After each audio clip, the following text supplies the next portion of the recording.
Praise the lord. యేసు రక్తమే చేయము. మన రక్షకుడు మన విమోచకుడైన యేసుక్రీస్తు పరిశుద్ధ నామములో అందరికీ వందనాలు. చిన్న ప్రార్థన ద్వారా ఈ రాత్రికాల వాక్య ధ్యానం చేసుకుందాము. పరిశుద్ధుడ మహాగణుడు అయిన దేవ యేసయ్య, సర్వాధికారి నేను మీకే వేలాది వందనములు కృతజ్ఞత స్తుతి స్తోత్రం చెల్లించుకుంటున్నాను. దేవ ఈ రాత్రికాల సమయంలో ప్రభు వాక్య భాగం ధ్యానిస్తుండగా వాక్య భాగం ఒక అర్థములకు సహాయం చేసి మీ కృపలో బలపరిచి మీకు మాదిరిగా మమ్మల్ని నడిపించమని ఈ చిన్న ప్రార్థన ప్రభువుకు యేసుక్రీస్తు పరిశుద్ధ నామములో అడిగి వేడుకుంటున్నాను తండ్రి. Amen amen. పరమగీతము 2వ అధ్యాయం 3వ వచనము. అడవి వృక్షములలో జలదారు వృక్షం ఎట్లున్నదో పురుషులలో నా ప్రియుడు అట్లున్నాడు. ఆనందభరితనై నేను అతని నీడను కూర్చుంటిని, అతని ఫలము నా జీవాకు మధురము. ఆమె దేవుడి వాక్య భాగం దీవించును గాక. ప్రభునందు ప్రియులారా, మనము ఇక్కడ వాక్య భాగంలో గమనించినట్లయితే అడవి వృక్షములలో జలదారు వృక్షం ఎట్లున్నదో పురుషులలో నా ప్రియుడు అట్లున్నాడు. ఆనందభరితనై నేను అతని నీడను కూర్చుంటిని, అతని ఫలము నా జీవాకు మధురము.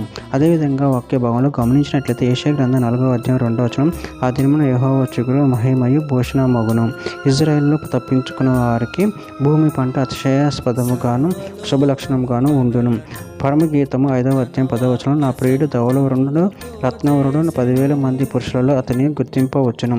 పరమగీతం 5వ అధ్యాయం 16వ వచనం. అతని నోరు అతి మధురము, అతడు అతి కాంక్షణీయుడు. యెరూషలేము కుమార్తెలారా, ఇతడే నా ప్రియుడు, ఇతడే నా స్నేహితుడు. యెషయా గ్రంథం 32వ అధ్యాయం 2వ వచనం. మనుషుడి గాలికి మరుగైన చోటు వలన, గాలివానకు చాటైన చోటు వలన ఉండును. ఎండిన చోటు నీళ్ళ కాలువ వలన, అలసట పుట్టించు దేశం గొప్ప బండ నీడ వలన ఉండును. కీర్తన గ్రంథం 34వ అధ్యాయం 8వ వచనం. యెహోవా ఉత్తముడని రుచి చూచి తలుచుకొనుడి, ఆయనను ఆశ్రయించిన నరుడు ధన్యుడు. పరమగీతం 1వ అధ్యాయం 4వ వచనం. నన్ను ఆకర్షించు, మేము నీ ఎద్దుకు పరిగెత్తి వచ్చేదము. రాజు తన అంతఃపురములోనికి నన్ను చేర్చుకొనెను. నిన్ను బట్టి మేము సంతోషించి ఉత్సాహించదము. ద్రాక్ష రసము కన్నా నీ ప్రేమను ఎక్కువగా స్మరించదము. యథార్థమైన మనసుతో వారు నిన్ను ప్రేమించుచున్నారు. యెషయా గ్రంథం 25వ అధ్యాయం 6వ వచనం. ఈ పర్వతం మీద సైన్యములకు అధిపతి యెహోవా సమస్త జనముల నిమిత్తం క్రొవ్విన వాటితో విందు చేయను. మడ్డి మీద నన్ను ద్రాక్ష రసముతో విందు చేయను. మూలుగులు గల క్రొవ్విన వాటితో విందు చేయను. మడ్డి మీది నిర్మలమైన ద్రాక్ష రసంతో విందు చేయును. చివరిగా ఒక మాట. హోషేయ గ్రంథం 14వ అధ్యాయం 7వ వచనం. అతని నీడ యందు నివసించే వారు మరలి వత్తురు. ధాన్యం వలె వారు తిరిగి మొలుతురు. ద్రాక్ష చెట్టు వలె వారు వికసింతురు.